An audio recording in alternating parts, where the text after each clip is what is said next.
पाशं शिरिपुरवन्दिनी पाशं शिरिपुरवन्दिनी पाशं शिरिपुरवन्दिनी पत्रं यत्र विहायसि विपुले स्थातुं क्षणं न क्षमं तत्रास्ते गुणरत्नरोहिणीगिरि यो देवि देवो महान् चित्रं नर्त करोति कस्य मनसा दृष्टा पुरे श्रीपुरे सश्री पार्श्वजनेश्वरो विजयते दिग्वासुसां सासुनम् पत्रटिके न जहाँ अधर में गुण रत्नों का गिरिवर हो कितना विस्मय किसे नहीं हो ये चलो देख लो सिरपुर को देवों के भी देव पाप जिन अंतरिक्ष में शांत रहे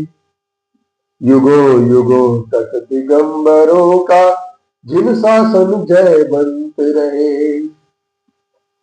मानवीय सभ्यताओं में अनेक प्रकार के हमें परिवर्तन दिखाई देते हैं। धर्म और दर्शन मानव जीवन का एक आवश्यक अंग है, बल्कि यूं भी कहा जाए कि धर्म और दर्शन मानव जीवन में अत्यंत अनिवार्य तथ्य है।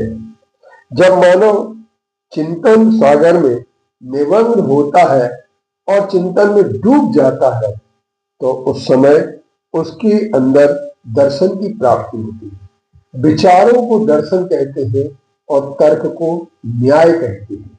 न्याय और दर्शन भारतीय विचार शैली की एक विशिष्ट उपलब्धि है और हम यह कह सकते हैं कि धर्म और दर्शन का जन्म समस्याओं के समाधान हेतु होता है, क्योंकि मानव के पास बहुत सारी समस्याएं हैं। धर्म और दर्शन एक दूसरे के लिए सापेक्षता की दृष्टि से देखते हैं। इनका एक दूसरे से कभी कोई विरोध नहीं होता है। बुद्धि से ज्ञान, भावना से श्रद्धा और क्रिया से चारित्र्य की प्राप्ति होती है। जहां ज्ञान, दर्शन और चारित्र्य तीनों चीजें एक हो जाती है, वहीं पर धर्म की उत्पत्ति होती है।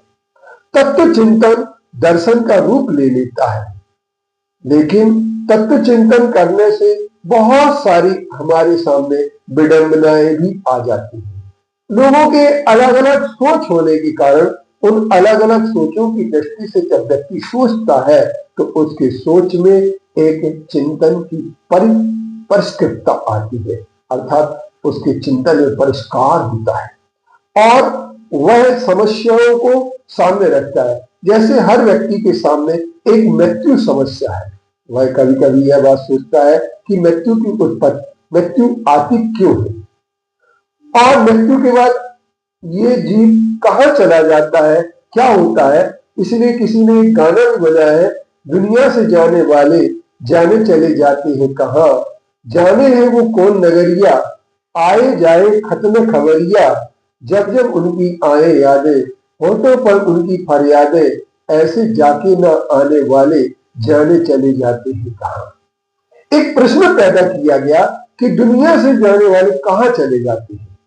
कहीं भी जाएं, लेकिन उनका नाश नहीं होता है, वो नष्ट नहीं होते हैं, क्योंकि वो अमर तत्व है और उनका अमर तत्व होने के कारण से उनकी अमरता आज भी असंदिग्ध है।